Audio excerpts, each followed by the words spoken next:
বিভিন্ন প্রতিষ্ঠানের শিক্ষার্থীরাও সড়ক অবরোধ করে চলছে বিক্ষোভ। প্রতিবাদী নানা স্লোগান দিচ্ছে আন্দোলনকারীরা।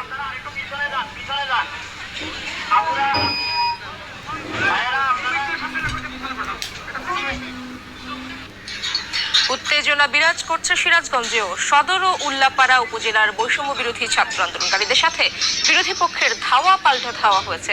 ঘেরাও করা হয়েছে এনায়েতপুর থানা। হামলা ভাঙচুর করা হয়েছে আওয়ামী লীগের সাবেক এমপি ডক্টর হাবিবে মিল্লাতের বাসভবন। পোড়ানো হয়েছে আওয়ামী লীগের কার্যালয়ও।